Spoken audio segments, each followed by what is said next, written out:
लेने को हरिनाम, देने को अन्नदान, तरने को लीनता, डूबने को अभिमान।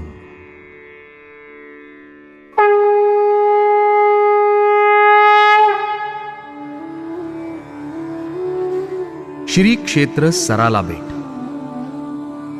पवित्र गोदावरीच्या कुशीत सुमारे 66 एकरात सामावलेले. कूर्म अर्थात कासवाच्या आकाराचं अतिशय निसर्गरम्य असं साक्षात भगवान शिवशंकराचे प्राचीन तीर्थस्थान. महाराष्ट्रातील अहमदनगर जिल्ह्यामधील श्रीरामपूर तालुक्यातील सुमारे 200 वर्षांची ऐतिहासिक पार्श्वभूमी असणारी ही पवित्र भूमी सद्गुरू श्री साईबाबांच्या शिर्डीपासून अवघ्या 39 किलोमीटर अंतरावर. अशा या पवित्र भूमीजवळ कापूस वाडगाव येथे सन 1814 साली सद्गुरू श्री गंगागिरी महाराजांचा जन्म झाला. युवावस्थेत परमार्थ ओढीनं संन्यस्त झालेल्या महाराजांनी आजन्म शिवशंकर आणि पांडुरंगाची निस्सीम उपासना केली.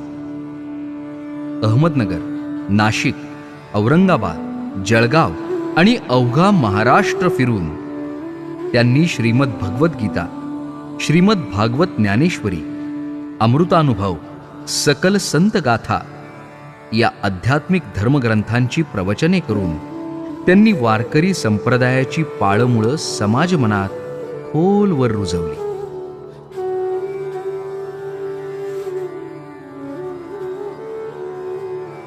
सद्गुरू श्री गंगागिरी महाराज योगी महापुरुष. कठोर तपस्या करून त्यांनी तीव्र वैराग्य प्राप्त केलं होतं. समाजातील अस्पृश्यता, व्यसनाधीनता यांचं समूळ उच्चाटन करून एक सजग, सशक्त आणि देशाभिमानी समाजमन घडविण्यासाठी त्यांनी भजन, कीर्तन, प्रवचन या धार्मिक माध्यमातून सर्व जाती, धर्म आणि पंथांचे लोक एकत्र करून अखंड हरिनाम सप्ताहाची परंपरा सुरू केली. दरवर्षी श्रावण शुद्ध पंचमी ते द्वादशी असा हा सप्ताह चालतो. त्याच्यानंतर श्री हरिगिरी महाराज, नाथगिरी महाराज, सोमेश्वरगिरी महाराज, नारायणगिरी महाराज ते आज तागायत गुरुशिष्य परंपरेतील 6वे मठाधिपती महंत श्री रामगिरी महाराज यांच्यापर्यंत गेली 171 वर्ष अखंडपणे हा हरिनाम सप्ताह सुरू आहे आणि यापुढेही राहील. सद्गुरू श्री गंगागिरी महाराजांनीच सर्वप्रथम सद्गुरू श्री साईबाबा यांना आपल्या दिव्य अंतर्मनानं ओळखलं आणि मग शिर्डीच्या समस्त लोकांना त्यांचे देवत्व समजावून सांगितलं. कैलासवासी श्री गोविंद रघुनाथ दाभोळकर रचित श्री साई सच्चरित्रातील अध्याय क्रमांक 5 मध्ये याचा स्पष्ट उल्लेख आहे. सद्गुरू श्री गंगागिरी महाराजांचे अनेक भक्त शिर्डीत असल्यामुळं महाराज अनेकदा शिर्डीत यायचे. साईबाबा येथे असताना महाराज शिर्डीत गावकऱ्यांसोबत बसलेले होते. साई दोन्ही हातात मातीच्या कच्च्या घागरी घेऊन विहिरीवरून पाणी आणून बागेतील फुलझाडांना टाकत होते. त्यांना पाहताच महाराज म्हणाले, ही मूर्ती इथे कशी? ही दिव्य विभूती आहे. याची योग्यता फार मोठी आहे आणि तुमचे भाग्य थोर म्हणून हे रत्न तुम्हास लाभले. तुम्ही यांची मनोभावे सेवा करा.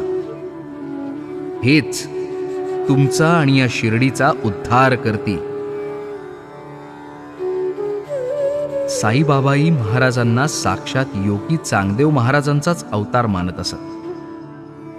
ज्याप्रमाणे खरा रत्न पारखीच खऱ्या रत्नाची पारख करतो, तद्वत संत संतांना बरोबर ओळखतात हेच खरे.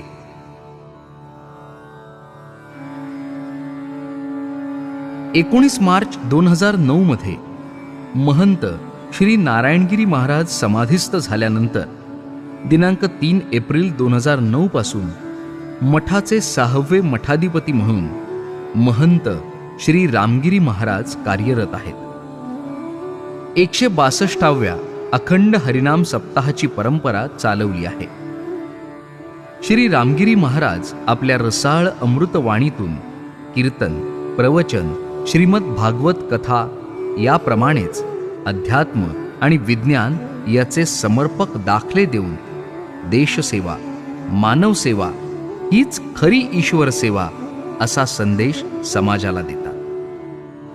आज फक्त 9 वर्षात महंत श्री रामगिरी महाराजांनी या सद्गुरू श्री गंगागिरी महाराज संस्थांची व्याप्ती इतक्या भव्यदिव्य प्रमाणावर वाढवली आहे की राज्याच्याच नव्हे तर देशाच्या कानाकोपऱ्यातून लाखो भाविक भक्तगण कोणत्याही आमंत्रणाची वाट न पाहता स्वयंस्फूर्तीनं सप्ताहास हजेरी लावत असतात. सुमारे 10,000 टाळकऱ्यांसह वेगवेगळ्या धार्मिक आखाड्यांचे महंत, मठाधिपती आणि सर्व क्षेत्रातील अनेक मान्यवरांसह या वार्षिक भक्ती सोहळ्यास सुमारे 25 लाख श्रद्धाळू येतात. अतिशय भक्तिभावानं कीर्तन, प्रवचन श्रवण करून आमटी भाकरीचा प्रसाद घेतात. या आमटी भाकरीच्या प्रसादाचं वैशिष्ट्य म्हणजे प्रत्येक गावातून अक्षरशः सर्व भक्तांच्या घराघरातून भाकरी स्वेच्छेनं जमा केल्या जातात. ही प्रसादाची आमटी बनवण्याची सुद्धा विशिष्ट अशी एक पद्धत आहे आणि हा आमटी भाकरीचा प्रसाद वाढण्याचीही एक विशिष्ट पद्धत आहे, जेणेकरून गोरगरीब, श्रीमंत, लहान थोर असे सर्व जाती, धर्म, पंथाचे भक्त एकाच पंक्तीत बसून भक्तिभावानं प्रसादाचा आस्वाद घेतील. इतकंच नाही तर अगदी विश्वविक्रमातही याची नोंद झाली. याशिवाय सद्गुरू श्री गंगागिरी महाराज संस्थांची आषाढी वारी सराला बेट ते पंढरपूर दिंडी सुद्धा अत्यंत नियोजन आणि शिस्तबद्ध दिंडी म्हणून ओळखली जाते. महंत श्री रामगिरी महाराजांच्या मार्गदर्शनाखाली व्यसनमुक्ती, वसुधैव कुटुंबकमचा संदेश, रक्तदान, सर्वधर्मीय प्रार्थना, स्वातंत्र्यदिन ध्वजारोहण, वीर जवान गौरव असे अनेक अभिनव उपक्रम राबवतानाच नारळी सप्ताह, गुरुपौर्णिमा, महाशिवरात्री, महाराजांची पुण्यतिथी असे अनेक उत्सव आणि धार्मिक सामाजिक कार्यक्रमांचं आयोजनही सद्गुरू श्री गंगागिरी महाराज संस्थान सराला बेट यांच्या मार्फत केलं जातं. याशिवाय संस्थांद्वारे अध्ययनासाठी उपयुक्त ग्रंथ गरजूंना उपलब्ध आहेत. देशभरातून आलेल्या साधुसंतांची सेवा करणं ही सराला बेटाची परंपरा आहे.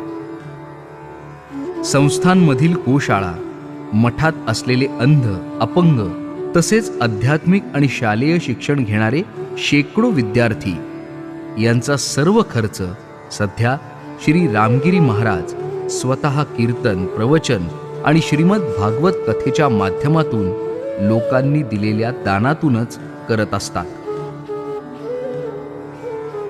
या पवित्र स्थानावर परिपूर्ण आणि विशाल असे आध्यात्मिक केंद्र साकारण्याचा मठाधिपती महंत श्री रामगिरी महाराजांचा मानस आहे, जिथे आध्यात्मिक शिक्षण घेऊन हजारो सुसंस्कृत विद्यार्थी आणि अनुयायी घडतील.